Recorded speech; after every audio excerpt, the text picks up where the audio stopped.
Vice President Sara Duterte at Congressman Saldico ay may gagawing matinding pasabog nitong February. Nako, ano kaya ito? Alam nyo nung nalaman ko to, nako sabi ko putang ina, may iiyak dito. May mga iiyak dito, talagang magugulantang dito ang palasyo. At yung mga anti-Duterte ay baka magsilikasan na. Gora na sa Amerika, girl. So yun mga Banateros, mga kabiyaya, Jay Guevara nga po pala, isa sa mga Banateros brothers. At bago natin to simulan please like, share, and subscribe sa ating YouTube channel. Pakipindot na lang din po yung bell button para lagi kayo updated sa ating mga video. Araw-araw ang katinang ilong ko. At yun na nga po mga Banateros, mga kabiyaya, ang kati talaga na ilong ko. Hindi ako nakapang kamot. Pasintabi po sa mga kumakain. So, eto nga gawa nung isang araw ay nag-box populi tayo. Tapos may mga impormasyon po akong nalaman na etong buwan ng Pebrero ay may matinding gagawing pasabog sila Vice President Sara Duterte at former Congressman Bicol Party List Saldico na dapat nating kaabangan at talagang kaabang-abang naman talaga yarn. So yun nga talagang grabe itong pasabog na to at mamaya ako sa inyo ikukwento yan. Easy lang kayo. At bago ang lahat po mga Banateros, mga kabiyaya, ay ako po'y magbibigay pugay or sa isa sa mga pinakamalapit na kaibigan namin ng buong Banateros Brothers. Alam nyo, sobrang nalungkot ako at kahapon nga halos napigilan ko lang po yung iyak ko kahapon doon sa live ng Vox Populi dahil nakakalungkot man po ay iniwan na po tayo na isa sa mga kaibigan natin na si Sir Bong Duterte. At si Sir Bong Duterte po ay isa sa mga pinaka talagang masasabi naming pinaka number one supporters po namin ng Banateros na ultimong sa CR po, nanonood po yan. May mga video pong nakikita namin na talagang grabe ang suporta sa amin ni Sir Bong Duterte. At ito po ay talagang kung sa kabaitan lamang po ay isa siyang maituturing na ama ng Banateros, kaibigan, kuya, tito, nasa kanya na po lahat nakakalungkot man po talagang tanggapin bilang sa mas lalo na sa parte ng mga Duterte na iniwan na tayo. Etong si Sir Bong ay namaalam na po. Pero ganun pa man Sir Bong, kahit nakakalungkot naman po na mangyari ito, ay hindi namin makakalimutan at sobrang nakatatak ka po sa puso't damdamin, sa puso't isipan ng bawat Pilipino na sumusuporta sa inyong pamilya ng mga Duterte at lalong-lalo na sa buong Banateros Brothers. Yan, si Sir Bong So grabe yan, alam nyo, may kukwento ko lang saglit Yung panahon po ng KOJC siege na kung saan ay nandun po ang Banateros noon at nilalive po ang kaganapan na panggugulo ng mga kapulisan doon po sa Kingdom of the Jesus Christ para arestuhin si Pastor Apollo Kibuloy. Isa po si Sir Bong sa talagang grabing pag-aalala sa amin na talagang alam mo yun, yung pag-aalala ng isang ama. Ganun po kami pahalagahan ni Sir Bong. Hindi dahil sinusuportahan namin ang pamilya niya, kung ang kuya niya na si Pangulong Duterte, hindi sa ganun. Dahil alam ni Sir Bong na yung pinaglalaban namin ay talagang nasa tama kami. At ito ay laban ng bawat Pilipino. Kaya talagang alam nyo, sobrang so wala akong masasabi sa pag-uugali nito ni Sir Bong. Sa totoosin nga lang kung pag nandun po kami sa Davao ay palagi ho kaming nito. Excuse me po may ubo pa tayo. Palagi ho kaming talagang gusto niyang makasama kami. At kapag nasa Maynila naman po siya, ay palagi niya rin kaming tinatawagan na para kumain at magkwentuhan. So ganyan po kabait ang isang Sir Bong Duterte.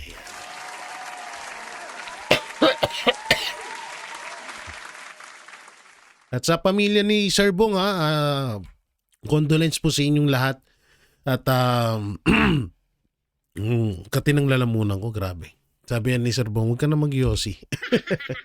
No? At medyo pause pa tayo.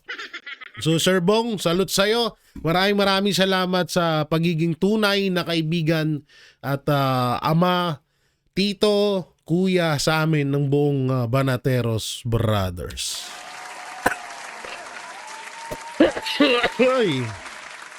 So bago ang lahat, total uminubo ako. Panoorin po muna natin itong pahayag ni Vice President Sara Duterte. So eto po. Matulahi wa barakatu.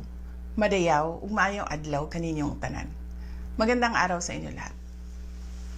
Ang impeachment complaint na inendorso ng akbayan ay isang papel na walang kalakip na kahit anong ebidensyang magpapatunay sa mga paratang na isinasaad dito. Hindi na ito bago. Matatandaan na ang impeachment laban sa akin ay naging sagot nila sa aking pag-alis sa gabinete. Isang hakbang na isinagawa dahil hindi na maipaliwanag ng Pangulo ang patuloy na pagkalugmok ng bayan sa kahirapan dulot ng kanyang kapabayaan at bisyo. Noong 19th Congress, binuksan pa nila ang isang Investigation in Aid of Legislation. Hindi upang lumikha ng batas, kundi upang magsagawa ng isang malinaw na fishing expedition para sa planadong impeachment laban sa akin. Paulit-ulit nilang ibinandera ang isyung Mary Grace Piatos bilang umano'y bahid ng katiwalian. Kahit na sa kabila ng lahat ng investigasyon ay wala silang naipakitang kahit isang direktang paglabag sa paggamit ng confidential funds. Sumunod na dito ang bentahan ng mga pirma para sa impeachment at ang mga tinaguriang for later release projects na ipinangako umano sa ilang miyembro ng Kamara upang itulang ang impeachment laban sa akin. Grabe, no? Pangyayaring mismong inamin na ng ilang... So ibig sabihin totoo pala talaga yung naging bayaran dun sa impeachment kay Vice President Sara Duterte, no? Diba? Paldo na naman ang mga hinayupak. Babatas sa kanilang mga naging pahayag. Mga kababayan, walang kredibilidad ang akbayan upang mag-endorso o magsumite ng impeachment complaint. Ilang ulit ng hayagang ipinahayag ng kanilang pinuno ang kanyang intensyong tumakbo sa pagkapangulo. Isang malinaw na indikasyon ng pampulitikang motibo sa likod ng kanilang mga hakbang. Huwag nating kalimutan ang makasaysayang talumpati noong Agosto 2024 ni Risa Ontiveros, kung saan malinaw niyang inilahad ang tunay na motibo ng akbayan bilang isang grupo. At habang ang anak niya ay may kapangyarihan pa, hindi magiging madali ang ating laban. While VP Sara is in power, Puta na, lumabas na naman yung nayupak of na a yan. full-blown Duterte comeback Di is nga. still a very real and present danger. We! For one, they are supported by one major superpower, Wow! China. Kaya malinaw na lahat ng ito ay isang uri ng harassment at pang-aabuso sa proseso ng impeachment ng grupong akbayan. Hindi malinaw kung ano ang ipinaglalaban nila para sa kaayusan ng bayan, pero napakalinaw ng kanilang pamumulitika at pagpapahirap sa usaping diplomasya ng ating bansa. Sa huli, ang tunay na laban ay hindi lamang laban ng iisang tao o iisang grupo.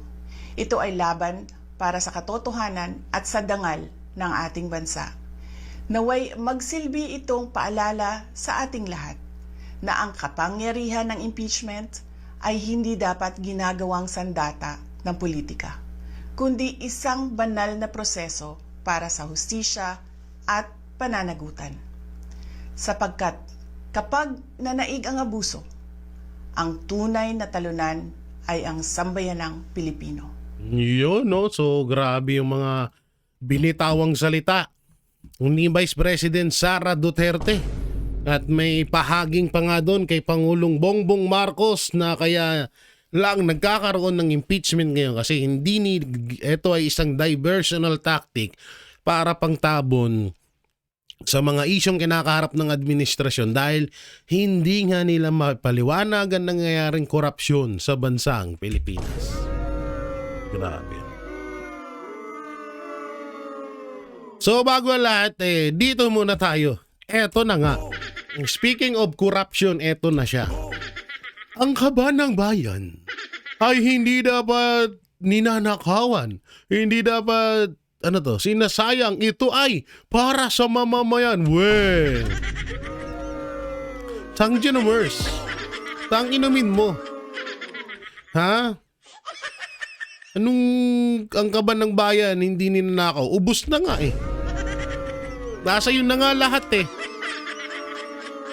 Sasabi may mga ganyang ka pa, may mga ganyang salitaan ka pa. Hindi ka ba natatay din sa pinagsasabi mo? Gago ang puta. Yung mga demonyo, yung mga hoodlum, yung mga totoong mga kawatan, sila pa yung may mga ganang magsalita ng ganito. Ang galing mo, no? Ang galing ni Tamba. Yung tayo na, wala na nga natira sa Pilipinas, nasa bulsa mo na lahat eh.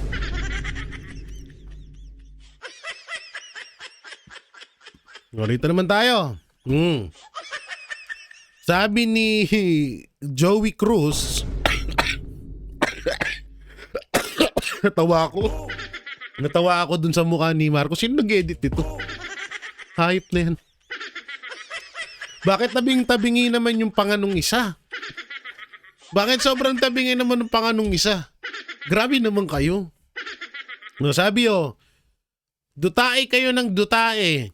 Yan tuloy yung presidente nyo di makatae. Sira ulo si Joey Cruz sa putik. Yan, kasi yung mga olopong na vlogger dyan, ang tawag sa amin, minsan DD shit, minsan dutae daw. Sila naman mga loyalistang tanga. Mga tanso dugyot vlogger. Yan, yung mga tawag sa kanila eh. Punta na yan tuloy, yung kakadutae nyo, bumalik kay Marcos. Bali-balita, may colostomy bag na daw yan, paktay. Nagbabara ba? Nagsisikhipa na ba ang mga bituka mo? Puta na siya, bupa. Bomba pa, pre. Pre, bomba pa. Kulang pa sa bomba yan. Dapat mga 3 butas dyan sa tagiliran mo para bomba pa more. Tangina, gusto mo lagi may bomba ha. Ayan, binombahan ka sa gilid. Puta na, gang viral nga yun eh. Ito naman, dito naman tayo. Ano to? PBBM lang ang nakagawa nito. Malaki ang utang pero walang project.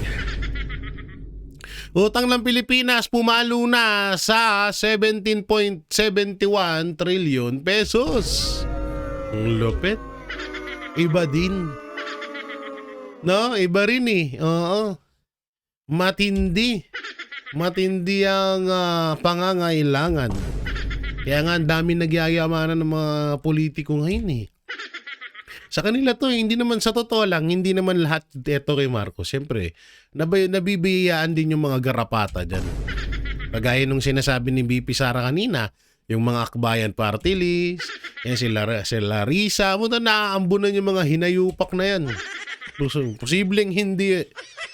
Lul! Gigilan nyo kami, yung mga mukha nyo mukhang pera. Ha? Hindi kayo nakikinabang sa pera ng taong bayan? Ulul. Oo, tigilan nyo kami sa mga ganyan nyo. No, dito naman tayo sa kabila. O, eto. Ay, may namimiss si Bam. Bam Aquino, namimiss si Noy Noy. Sa bawat araw. Tutang na ano to, Charo Santos? Sa bawat araw ng kanyang panunungkulan, bilang Pangulo, nagtrabaho siya ng buong tapat. Kaya pala may tulay na walang ilog.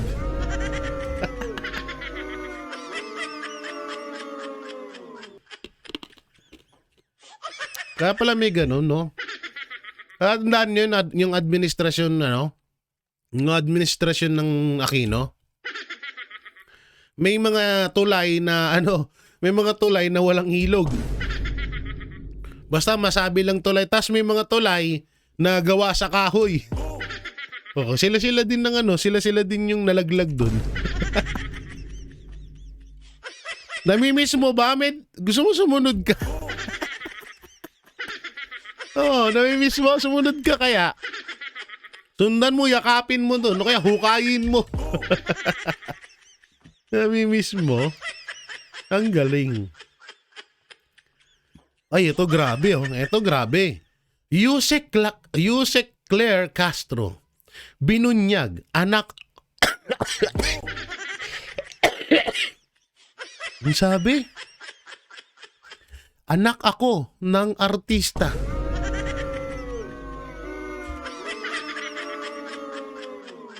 Anak ka ng artista?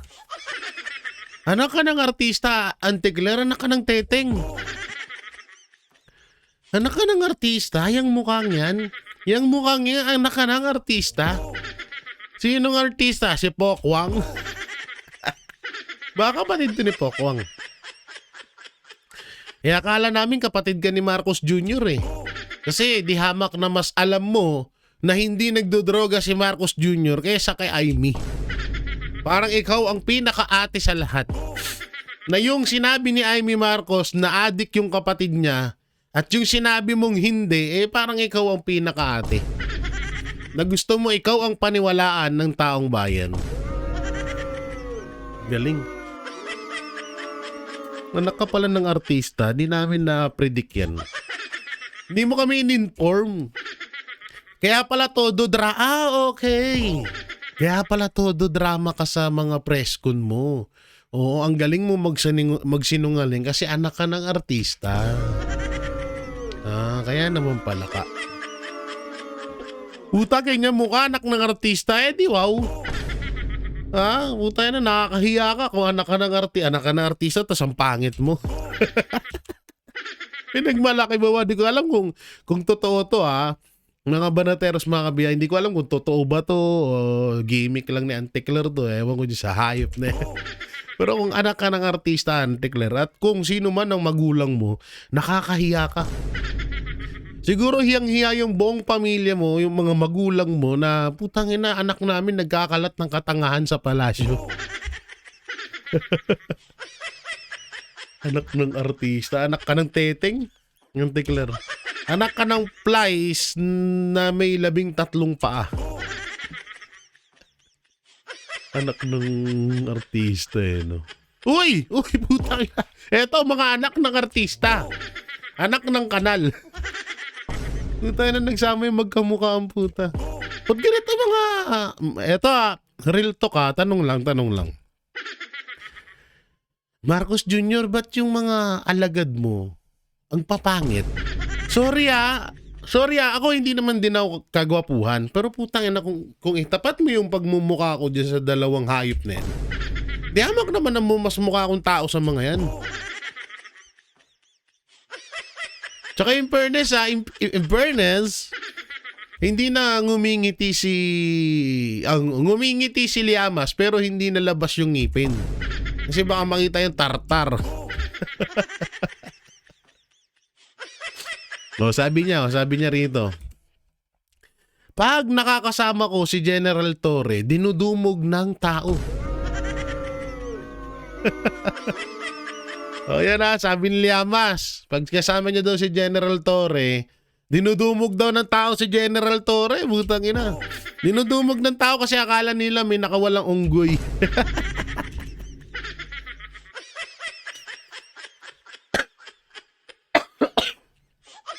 Tangina, sabi ng mga tao, puta na may unggoy sa labas. Eh syempre bibihira lang ako, bibihira lang makakita ng unggoy. Depende na lang kapag yan, katulad nito, yan, nakakita ako ng 2 unggoy, isang panot, isang kutis uling. 'Di ba? So, yan, unggoy. Talagang attractive yung mga ganyang mukha sa tao. Lalong-lalo na sa ibang bansa, attractive mga mukha nito, mga endangered species na 'to eh. Mga endangered species, ganyan talaga. Attractive talaga sa mata ng tao yan. Dinudumog si Torre, sabi puta na. Sabi ng mga Pilipino, dating general to ngayon, tiga-kalkal na lang ng kanal. Diba? Si Torre, tiga-kalkal na lang ng kanal eh. Ito yung pinakamalalang bataan ni Marcos Jr. na talagang, alam niya nang tinatarantado siya, pero proud pa rin siya. O, katulad niyan, bakit siya tinatarantado? Puta na, from general, na pinahiya ka, na kauna-una ang general na umabot lamang ng 82 days, inilagay ka sa kanal. Hindi ko naman po nilalait ang trabaho ng MMDA. Marangal po yan, yung mga naglilinis ng kanal. Ako, naglilinis din ako ng kanal, pero hindi ako mukhang kanal. No? Naglilinis din ako, nagtrabaho din ako sa ganyan. Pero bilang sa posisyon, bilang isang general, bilang isang kapulis, na sinunod mo lahat ng kautusan ng Pangulo na kahit kinakamuhian ka ng buong Pilipino, diba? Na kinakamuhian ka ng buong Pilipino, puta ka, nakakahiya yun dahil iniligay ka para lang magkalkal ng kanal. Diba? Nakakahiya yun. Bagay nga sa inyo ni Liamas yung apoy-apoy sa ulo nyo. Nakakahiya yun. Sobrang nakakahiya yung mga ganyang yung ganyang ginawa kay Torre. Utang na kung ako, para sa akin, hindi ko na para tanggapin yung general manager ng MMDA na yan. Isang kahihiyan yun sa posisyon ng isang pulis. Kaso si Torre kasi walang kahihiyan to eh. Diba? Walang kahihiyan at hindi siya naapektuhan sa mga ganyan, yung mga kahihiyan, hindi naapektuhan. Kasi nga, syempre, marami siyang kakaharapin ng kaso, kailangan niya naman din magtrabaho. So, hindi mo, itaga nyo sa bato. Pagtapos ng termino ni Marcos Jr., ang pagpapiestahan naman natin ay si Torre. Kaya nga sabi ko, kapag nakulong si Torre, dadalaw ako. Wala lang, kamustahin ko lang siya. Kung mas maganda ba sa bundok ang unggoy or sa kulungan. Ano lang. Dinudumog ng tao. Nagsama yung magkamukain. Okay, dito tayo. Ito pa isa Ang pera ay hawak lang ng gobyerno. In trust, so dapat talaga bumalik sa taong bayan. Hindi yan sa bulsa. Hindi yan sa bulsa namin. So may sinasabi dito si Risa Ontiveros na about sa pera. Pero ang tanong, Risa, bakit yung insertion mo nasa iyo? Ha? Tas yung mga project mo nakatenga. Yung mga project mo na dapat sa iyo ba't nakatenga? At ba't ayaw mong gastusin yung insertion mo? Magkano yung insertion niya? Nakalimutan ko. 3 billion ba yon? Kung hindi ako nagkakamali. Comment nyo nga dyan. Tanginan to. Sasabihin mo sa bulsa. Ba't tayo mo pangalanan si Martin Romualdez at si Marcos Jr.? Uy, takot. Takot ka, no? Ito napakaiingay nito pagdating sa korupsyon. Pero kay BP Sara lang. Sa mga kalaban lang nila. Pero kay Marcos Jr. at kay Martin Romualdez, no comment sila. Kasi nga baka silipin at magurgur din. Kaya takot silang sitahin yung magpinsan Inumutik yung bibig nila. Hanggang ngayon, wala silang sinasabi about kay Martin Romualdez at Marcos Jr. about sa nangyayaring korupsyon ngayon. Kaya tapos tatakbo ka bang presidente sa magpinsan lang, takot ka na. Ulul, wag kami. Dito naman tayo. Ay, eto pa. Sincero ako na, na kikiusap kahit isa o dalawa. Isang araw may maanyayahan akong DDS na halika, mag-usap tayo. Ha? Ulul! Mag-uusap tayo, hanyayaan mo kami na makipag-usap sa'yo, Pader. Ano ituturo mo sa amin? Maglo-lo? Ha? Ay, ituturo mo sa amin, maglo-lo? Huwag ganun, Pader. Alam na namin yan. Di ba, alam naman yun si Pader, nabulat-lat ang Facebook page nito or Facebook account nito na nakapollow sa isang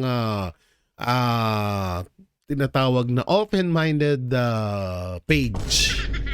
So, nandun yung mga kaseksihan, mga ganyan.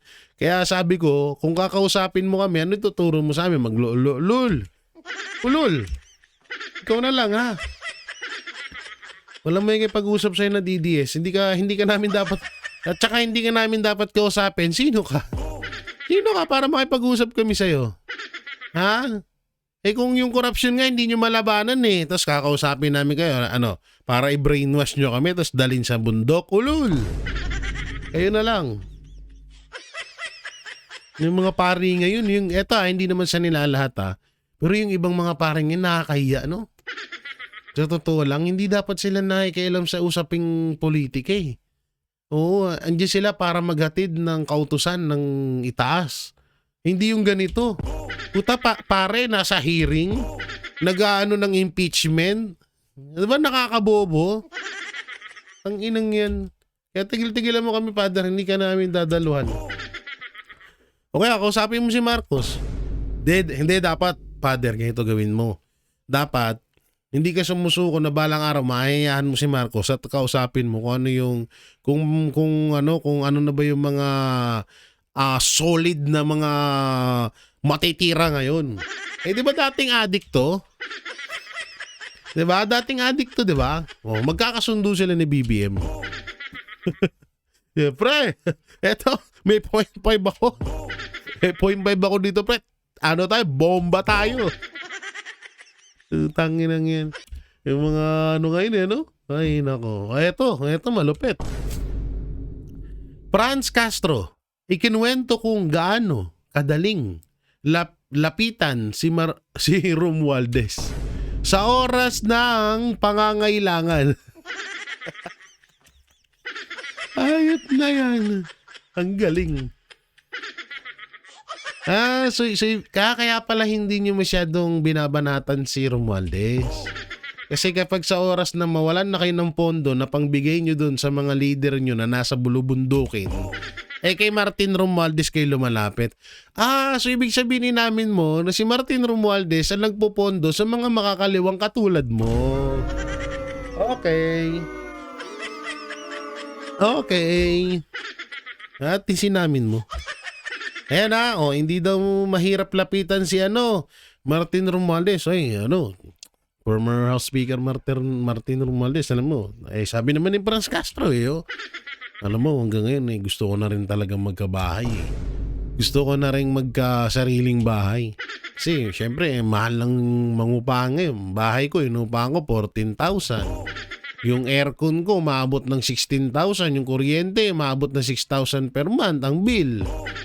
Tubig pa. Tapos, syempre, pangkain. Diba? Baka namang pwedeng makaisa dyan. Diba? Sabi ni Franz Castro, madali ka daw lapitan. Para yung pinapagawa kong bahay matapos na ngayon. Para hindi na rin ako mangupahan na. PMS Daki Martin Romualdez. Hindi mo pala mahirap lapitan si speaker Makontak nga mamaya yan. Makautang. Utang nga ako ng kahit mga 10 million. Hindi naman na yun. Hindi na malaking bagay kay Martin yun, Barya na lang yun, 10 million. Oh, sabihin mo, wag mo na tubuan. Utangin na. Hindi naman sa iyan, tutubuan mo pa. Diba? Ayan ha, shoutout kay Martin Romualdez ha. Baka naman ha. Baka pwede akong makautang sa'yo ha. Okay. Tayo po tayo na talaga to si Franz Castro. Nilaglag si Martin eh, no? Sino tong hype na to? Si Asidre. Putay na mukha ni Asidre, no? Marami siyang nagawang mabuti para sa bansa, lalo na noong siya ay House Speaker pa. Ay, oo, marami. Maraming nagawa yan. Sa inyo, sa inyo, mga representative. Maraming nagawa yan. Dahil nga kay Romualdez, nagsiyamanan kayo. Totoo naman. Oo, totoo naman yun. Pero yung nagawa para sa bayan, wala gago. Ang nagawa ni Martin Romualdez, mangupit para sa bayan. Mangupit ng pera ng taong bayan. Yan. Ang inang to. Sip-sip ang puta. Tayo na talagang sambang-samba nila si Romualdez, no? Ikaw ba naman biglang dati si Kimbo tricycle lang yun. 'Di ba? Tapos biglang nag-customize banda. Oh, he's so rich, baby. Ganon, 'di ba? Ganon ang kalakaran diyan sa Congress. For the poor to the riches. Diba? Biruin mo, patraso-traso-cool na lang si Aling Kimbo dati. Tapos magugulat tayo, may customized bag. Tapos may Hermes. Diba? Mga bilyonaryo lamang ang nakaka-afford ng mga ganon.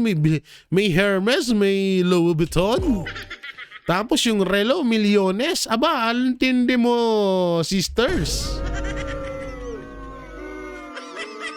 O nga pala, kamusta na pala si Kimbo? Kimbo, hindi ka nagpapakita. Di ba dapat isa rin sa imbestigahan si Kimbo dahil humawak rin niya ng appropriation. Siya ang chairman ng appropriation ba yun? Yung katulad nung di ba siya pumalit kay Saldico? So ibig sabihin kung si Saldico ginamit ni Marcos Jr. at Martin Romualdez, Lisa Araneta Marcos at Sandro Marcos sa mga kickbacks diyan sa pera ng taong bayan, sa mga proyekto, sa mga budget. Di ginamit din pala si Kimbo. Bakit hindi iniimbestigahan? Diba? Dati iniimbestigahan si Kimbo. Bakit Bakit nawala? Iba talaga pag malakas kay speaker eh. Dito naman tayo. Panlaban ng China versus Pilipinas. Lakayan nga natin. Gagong gumawa nito. Sa inyo yung panlaban ng China. Ay putang ina. Solid pre. Solid yung panglaban ng China. May mga tangke de guerra, helicopter, missile, sandamakmak ng mga sundalo. Grabe, no? Pero pag gago yung gumawa nito. Panlaban ng Pilipinas. Sino to mga panlaban? Tutay na panlaban ng Pilipinas, Sino to? Si Lisa Araneta Marcos, Larry Gadon, Jay Tariela, Rapi Tulfo, Erwin Tulfo, Risa Ontiveros, Kiko Pangilinan, tsaka si Saba Queen. Narandado din yung mga nag-edit nito Butang ina wala Hindi, dapat nga kapag nagkaroon ng gera talaga sa Pilipinas, dapat yung mga yan ng talagang i-front. Sila yung matatapang Katulad nyo, magkapatid na Tulfo, si Rapi Tulfo at Erwin Tulfo. Dapat kayo yung dapat napupront Kasi kayo yung puro daldal dyan Diba? Anong pang lalaban natin? Total, dumadami na rin naman yung mga adik sa Pilipinas. Mas maganda na rin sigurong Mas maganda na rin sigurong ilaban niyang mga yan. Tapos yung mga vlogger, yung mga vlogger ni Marcos, maganda yan. Mauna kayo dun sa unahan para machogi kayo. Pagkaubos-ubos yung mabawasan lang man lang yung mga katangahan nyo dito sa Pilipinas. Tutay na Pilipino kayo, tapos ang bobobo nyo. Dito tayo. Ito na, si Tuta Soto. Tuta Soto. aaraw-arawin ng session ng impeachment laban kay Vice President Sara Duterte.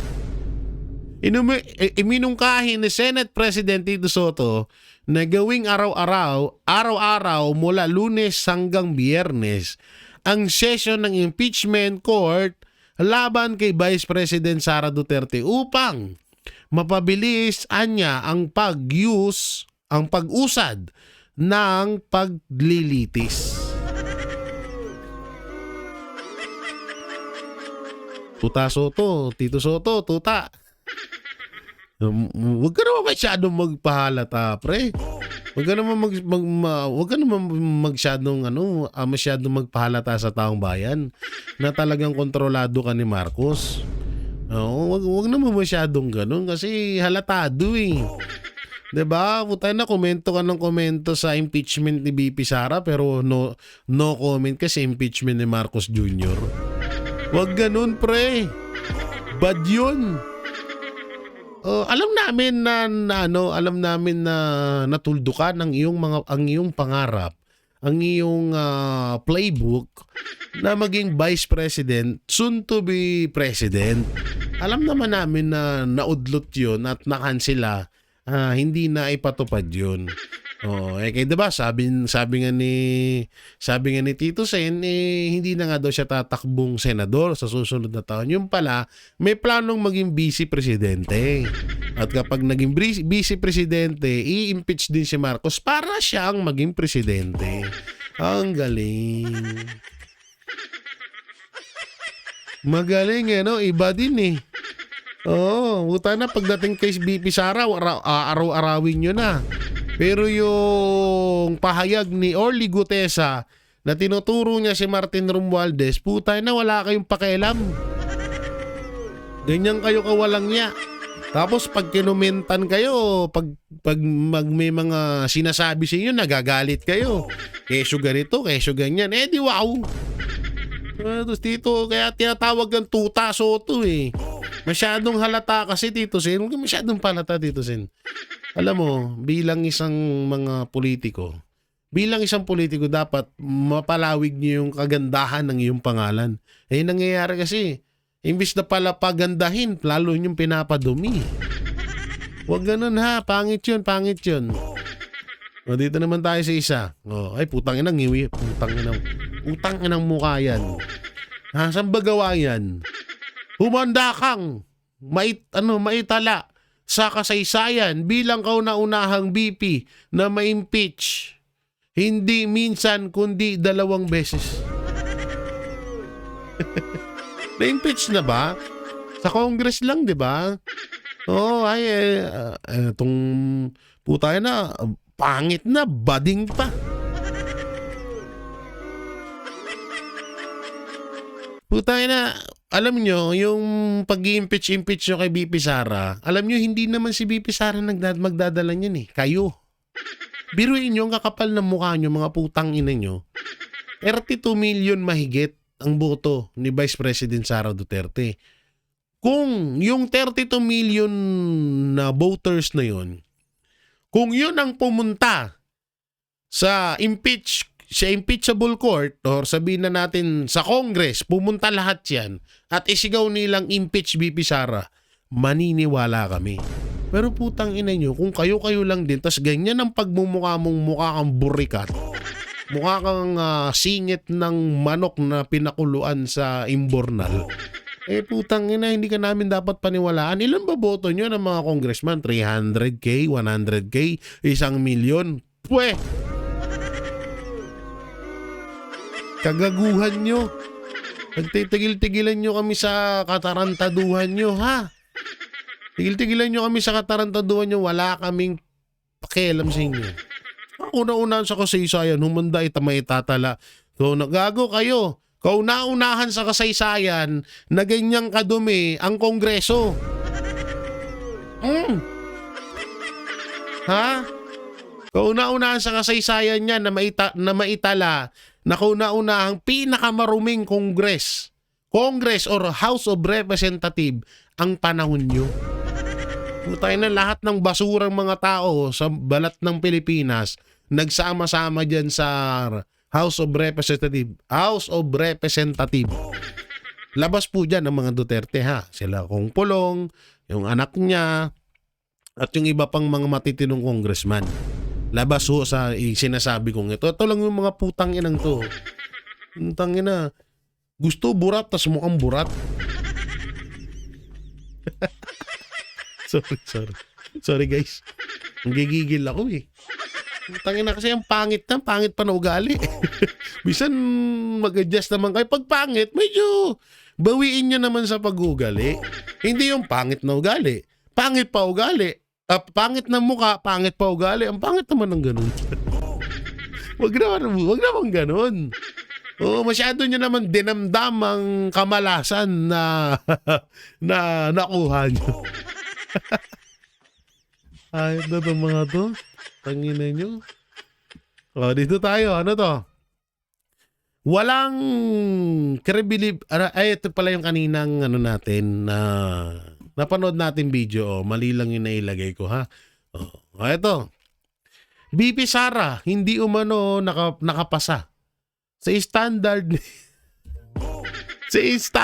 ni Franz Castro para maging presidente.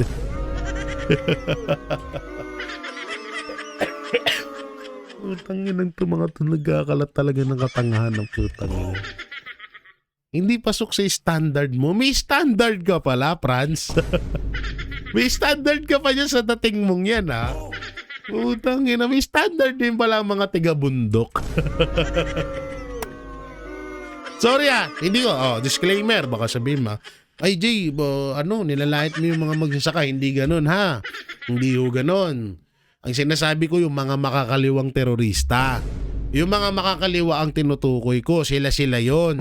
Hindi yung mga kapatid natin magsasaka. At ako rin po. Halos ilang taon po akong namuhay mag-isa sa bundok. Mahabang kwento po yan pero yun po yung totoo. Mahabang panahon akong nabuhay sa bundok na mag-isa. Lahat doon pinagdaanan ko, pati yung mga tikbalang doon kinumpari ko na. Ha? Hindi ko nilalahit yung mga taga-bundok na mga kababayan natin. Hindi ko ganoon. Hindi ko nilalahit yung mga mga ita. Hindi po. Sinasabi ko yung mga makakaliwang katulad dito. Putang ina mo, may standard ka eh. Kung sa sarili mo nga, hindi ka makitaan ng standard. Putang inang te. Masama magmura, masama mangaway ng babae ha. Pero kung ganito naman kawalang walang ya kasi itong mga to. Biruin mo ha, mag-ingat po kayo dito sa taong to. Nakasuhan po yan. Korte po ang naghatol dyan. Convicted child abuser. Yang etong si Franz Castro. Tapos magsasalita ka na hindi pasok sa standard mo si BP Sara. Sino na pasok sa standard mo? Si Marcos na adik. Ayon sa kapatid niya, ha? Galing yan sa kapatid niya. Hindi sa akin. Tanginang yun. May standard ka pala, girl. Kalahin mo ganyan mo may standard pa pala, ano? Ano naman sa'yo? Mutangin na ka. Ha? Wala kami nakikitang standard sa'yo. Kahit nga magbarangay tanod ka, wala, hindi ka bagay sa barangay tanod eh. Magbantay gubat pwede. Bantayan mo si Bigfoot. Ay, nako, Franz Castro talaga. Dito tayo. Ito pa isa. Si Kokey. Ridon inilantad na ang Mary Grace Piatos. Asan na? Sino si Mary Grace Piatos? Si Ma'am Tars? Sino na si Mary Grace Piatos? Si Ma'am Tars na ba? Ha? Si Ma'am Tars na ba si Mary Grace Piatos? Tanginang itong mga to. Tanginang. Ay, nako, Ridon. Ewan ko na lang sa'yo talaga.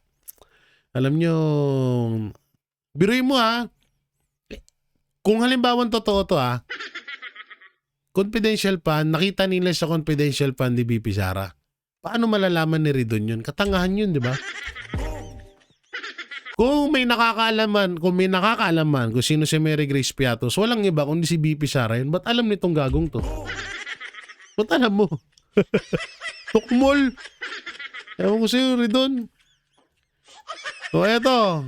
Kitang-kita ng Supreme Court na yung magpapail ng another impeachment kay Vice President ay wala man lang kibo sa flood control, corruption. Obvious na ginagamit nyo lang ito para sa 2028 election. That's true. Totoo naman. Totoo naman na ganun talaga yung ano nila dyan. Totoo naman na ganun talaga yung motibo nila dyan. Na kaya nga yan katulad niya nila Risa Ontiveros, sila Franz Castro, yung mga makakaliwa dyan, yung mga tulpo, diba? Tuwang-tuwa si Soto, nagigil sa impeachment, tignan mo wala naman silang kibo, wala silang ginagawa sa korupsyon. Si Rapi Tulfo na sabi kakampi ng ordinaryong Pilipino, putay na ngayon, lantaran na yung nakawan ngayon, walang komento. O, diba? Kasi nga, nagtutulong-tulong sila ngayon para mapabagsak si BP Sara. Para pagdating nga naman ng eleksyon, sila yung maglalaban. Pero, wait, there's more. Ilalabas ko na lang. Siguro magbibigay lang ako ng konting kiliti. Kung sakali mang ma-impeach si Vice President Sara Duterte, meron pa ring isang tao na tatayo para tumakbong presidente at katulad ng paniniwala, prinsipyo, tapang at malasakit sa bayan ang gagawin niya para sa bansang Pilipinas. Merong isang tao pa ring lulusot. Hindi ko sasabihin, hindi ko papangalanan, hindi ko alam kung babae o lalaki. Pero katulad siya ng mga Duterte. Kaya kung sakali man na ma-impeach si BP Sara, putang ina, hindi pa rin kayo ligtas. Hindi pa rin kayo ligtas. Kala nyo, porket may, halimbawa ma-impeach si BP Sara, okay na. Wala na kayong kalaban, putang ina, doon ngayon nagkakamali. Hindi nyo lang alam. Kung alam nyo lang, nako. Pero tsaka natin yan ha. Tsaka natin sasabihin yan. Tsaka natin ilalahad yan. Oh. Hindi pa may paliwanag ng Pangulo ang patuloy na pagkalugmok ng bayan sa kahirapan dulot ng kanyang kapabayaan at bisyo.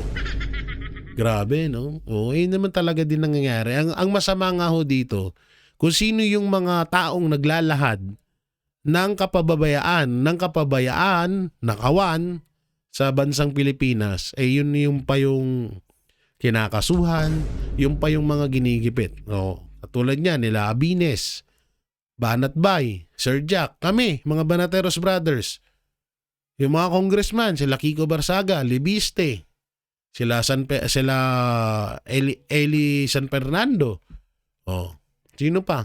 Sila Pangulong Duterte, sila Pastor Apollo Kibuloy.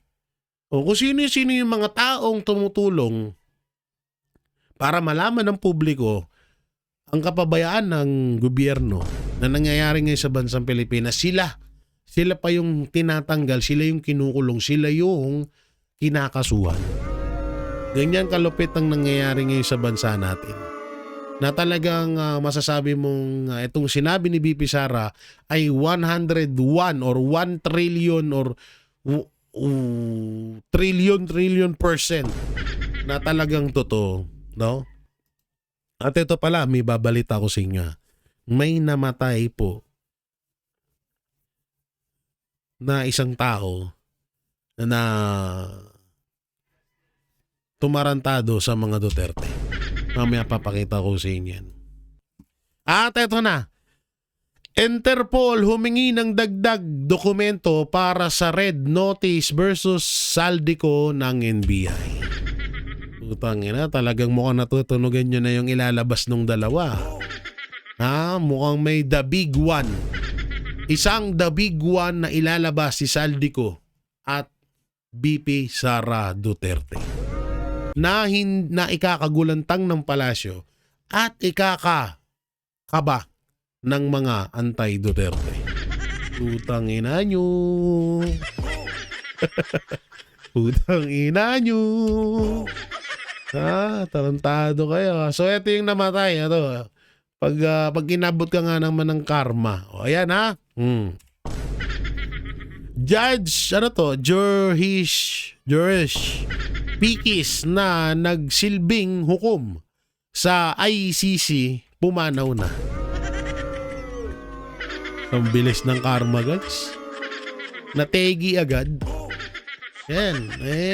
Yung mga dyan, susunod din niya mga yan. Kaya kayo, yung mga korap dyan, maghinay-hinay kayo, ha? So, eto na nga. May mangyayaring the big one nitong Pebrero. May mangyayaring the big one nitong Pebrero. Hindi ko lang alam kung ito ba'y video, ito ba'y ebidensya, pero may mangyayaring the big one na ilalabas magmumula di umano kay Saldico at kay VP Sara Duterte na ikakagulantang ng palasyo at ikakatakot ng mga anti-Duterte. Ano kaya ito? Comment nyo dyan sa baba. At kung ano man ito, talagang alam nyo ay kaabang-abang po ito at dapat natin tong suportahan. Nitong Pebrero, no, may ilalabas. Tangina, ano kaya ito? Kahit ako excited ano kaya itong ilalabas nila na to? So yun, mga banateros, mga kabiyaya, ano pong may kukomento nyo dito sa mga napanood nyo, sa mga na-reactionan natin, at dito sa sinasabing the big one na ilalabas ni Vice President Sara Duterte, Saldico at iba pa. I-comment nyo lang po dyan sa baba. At syempre, huwag nyo na rin kalimutan na i-like and share ang ating Facebook page na JG Banateros. At syempre, nandyan din po ang aking TikTok account na J Guevara TV. So yun, maraming salamat. Ingat po kayo palagi. God bless and peace and bye-bye. Yan ang Banateros, walang inuurungan. Pag tama palakpakan, pag mali ay babanatan. Yan ang Banateros, boses ng ordinaryong Pilipino. Banateros.